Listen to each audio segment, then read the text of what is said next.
Mi nombre es Lorena Daza y hoy les presentamos nuestro video informe sobre la disección anatómica de un ovino, enfocándonos en las regiones del cráneo y cuello. Este trabajo fue realizado por un grupo de 6 integrantes y cada uno se encargó de un tema específico relacionado con la disección. Sara Aguilar abordó los planos anatómicos que nos permiten ubicar y describir las estructuras del cuerpo con precisión. Natalie Pérez se encargó de los músculos del cuello, detallando su origen, inserción e inervación. Sol Gutiérrez trabajó con los músculos de la cabeza, también explicando su origen, inserción e inervación. Saidí Moreno explicó las bases óseas de la región, presentando los huesos principales del cráneo. Dani Lozano se encargó de identificar y describir los referentes óseos palpables y no palpables útiles para la exploración anatómica. Este proyecto forma parte del estudio práctico en el que se realizó una disección de un ovino, permitiéndolos observar y analizar correctamente las estructuras anatómicas de la cabeza y el cuello. A continuación, le presentaremos cada uno de estos temas en orden. En esta imagen se puede identificar distintos planos anatómicos.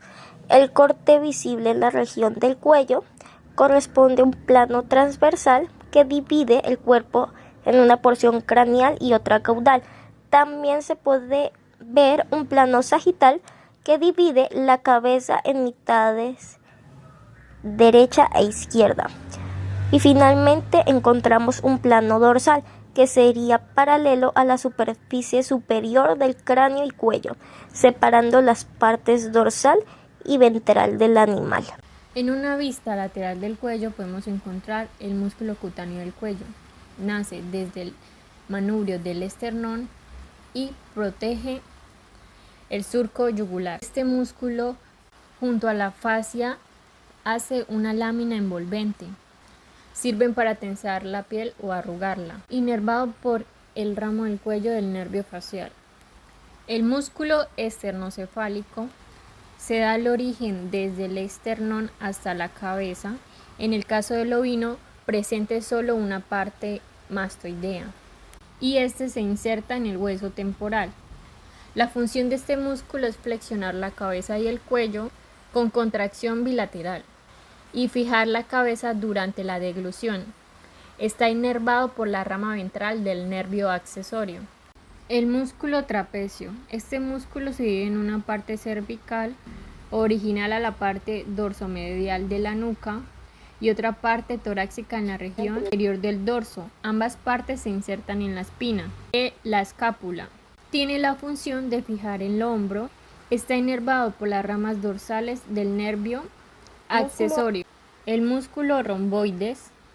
Él cuenta con una porción cervical y una porción torácica. Se origina en el ligamento de la nuca de la segunda vértebra cervical hasta la séptima torácica y se inserta en la cara medial del cartílago de la escápula. Tiene la función de fijación del hombro y también eleva el miembro anterior y el cuello. Está inervado por las ramas nerviosas dorsales y centrales de los nervios cervicales y torácicos. El músculo serrato ventral del cuello.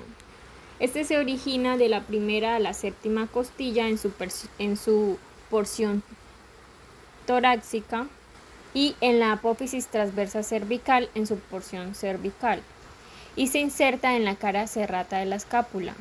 Es parte del aparato suspentor del tronco y tiene la función de movilizar la escápula y el tronco. Está inervado por los ramos dorsales y ventrales de los nervios cervicales y por el nervio torácico largo. El músculo esplenio. Este está ubicado en el hueso occipital y la cruz en la región dorsolateral del cuello. El esplenio se origina en las apófisis espinosas de las vértebras cervicales inferiores y las 3 primeras torácicas y también en la porción inferior del ligamento nucal.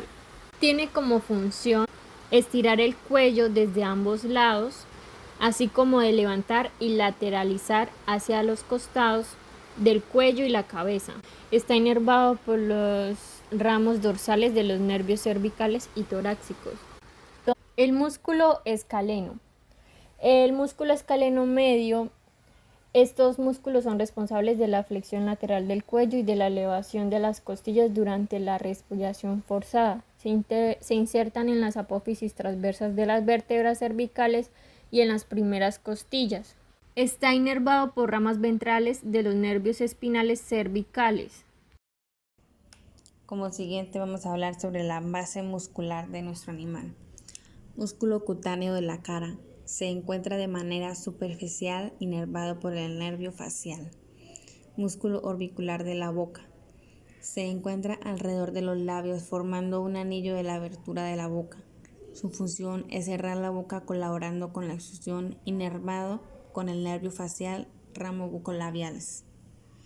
Músculo bucinador. Se encuentra debajo del músculo cutáneo de la cara. Une la maxila y la mandíbula formando la pared de la lateral de la cavidad bucal y la base de la región de la mejilla. Su función es colaborar en la masticación, ya que cuando se contrae estrecha el vestíbulo oral y lleva el alimento hacia los dientes y la parte central de la boca. Está inervada por el nervio facial ramo bucolabiales. Músculo nasolabial. Une la región nasal dorsal con el ala de la nariz y labio superior. Su función es dilatar las fosas nasales y elevar el labio superior. Está inervada por el labio facial, ramo cigomático.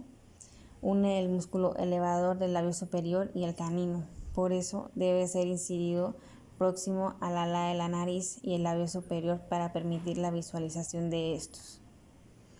Músculo elevador del labio superior. Se encuentra cubierto por el músculo nasolabial. Se origina en el hueso maxilar ventral, el agujero infraorbitario, y se inserta en el ala de la nariz y el labio superior. Su función es elevar el labio superior. Se encuentra inervado por el nervio facial, ramo bucolabiales. Músculo canino. Se dispone ventralmente el músculo elevador del labio superior, originándose en la tuberosidad facial, insertándose en el labio superior. Su función es similar a la del músculo elevador del labio superior, inervado por el nervio facial, ramo bucal. Músculo depresor del labio inferior. Se origina en la tuberosidad maxilar y se inserta en el labio inferior. Su función es deprimir a este inervado por el nervio facial, ramo bucolabiales. Músculo mentoniano. Se origina lateral a la parte incisiva de la mandíbula y se inserta en el mentón. Su función es mover el mentón inervado por el nervio facial, ramo bucolabiales. Músculo cigomático. Se extiende entre el arco cigomático y el ángulo de la boca. Su función es retraer la comisura labial. Está inervado por el nervio facial, ramo cigomático. Músculo orbicular del ojo. Está incluido dentro de los párpados. Se dispone rodeando con un esfínter a la abertura palpebral. Su función es cerrar los párpados. Está inervado por el nervio facial, ramo cigomático. Músculo malar. Se considera una derivación palpebral del músculo esfínter profundo del cuello, y solo en rumiantes está bien desarrollado la dirección de sus fibras. Es casi perpendicular a la del músculo cigomático. Se inserta abierto en abanico en la zona del ángulo medial del ojo, en el hueso lagrimal. Deprime el párpado inferior, inervado por los ramos bucolabiales del nervio facial. Músculo cigomático auricular. Se desprende desde el arco cigomático y se une al borde del rostro medial del pabellón auricular. Su función es girar la base del pabellón auricular hacia adelante. Está inervado por el nervio facial. Músculo parótido auricular. Es muy superficial. Se origina en la fase cervical a la altura de la región laríngea y se inserta en la parte ventral del pabellón auricular. Su función es deprimir la oreja. Está inervado por el nervio facial y debe ser liberado de la fascia que lo une a la glándula parótida. Músculo macetero.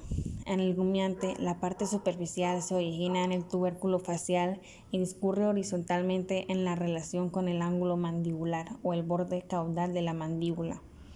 La parte profunda discurre en la cresta facial y el arco cigomático con recorrido caudo-ventral hacia la parte externa de la rama de la mandíbula inervado por el labio macetero del nervio mandibular. Y por último, el músculo miloioideo. Se considera tanto músculo auxiliar de la lengua como de la masticación.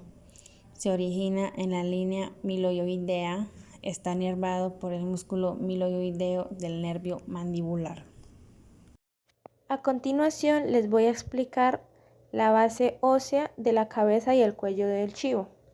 Al igual que otros mamíferos, está compuesta por una serie de huesos que forma el cráneo y la columna ventral cervical. Encontramos los huesos de la cabeza que divide el cráneo en dos secciones principales: el neurocráneo, que cierra el encéfalo, y el esqueleto facial, que forma la cara. En el neurocráneo podemos encontrar huesos pares e impares. Uno de ellos es el hueso frontal, que es un hueso impar que forma la frente y parte del techo de las órbitas oculares. En los chivos, el proceso de la base de los cuernos, de formación de los cuernos, son la extensión de este hueso.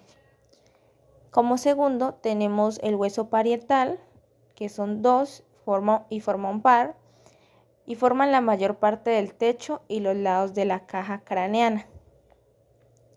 Como tercero tenemos el hueso temporal, que son dos huesos, forman un par, situados a los lados de la cabeza, cerca de los oídos, y contienen la estructura del oído interno y medio. Luego tenemos el hueso occipital, que solo es uno, que es un hueso impar, y forma la parte posterior del cráneo, con el foramen, que es el agujero más grande, por donde la médula espinal se conecta con el encéfalo. Luego tenemos el hueso interparietal, que es un hueso impar. Ese hueso a veces se fusiona con el occipital o con el parietal en animales adultos. Este se encuentra ubicado entre el parietal y el occipital. Luego tenemos los huesos del esqueleto facial. En este encontramos el hueso nasal, que son dos, que forman el puente de la nariz. Luego tenemos el hueso maxilar, que forma la mandíbula superior y contiene los dientes superiores molares y premolares. Seguido tenemos el hueso incisivo, que se une al hueso maxilar, y en los rumiantes que no tienen dientes incisivos se unen a la almohadilla dental. Luego tenemos el hueso lagrimal, que es un hueso par porque son dos, situado en la parte medial de la órbita ocular, cerca de los sacos lagrimales. Tenemos el hueso cigomático o el hueso malar, que forma la prominencia de las mejillas y parte del arco cigomático. Tenemos la mandíbula, que es el único hueso móvil de la cabeza, que aloja los dientes inferiores y se articula con el hueso temporal. Seguido les voy a explicar acerca de los huesos del cuello, que son las vértebras cervicales. El cuello de los chivos está formado por la porción cervical de la columna vertebral. Por lo general en ellos, al igual que en casi todos los mamíferos, tienen 7 vértebras. Entre ellas encontramos el atlas, que es la primera vértebra cervical. Es una vértebra en forma de anillo que no tiene cuerpo vertebral ni proceso espinoso. Se articula directamente con los cóndilos del hueso occipital, permitiendo el movimiento de flexión y extensión de la cabeza. Seguido tenemos el axis, que es la segunda vértebra cervical.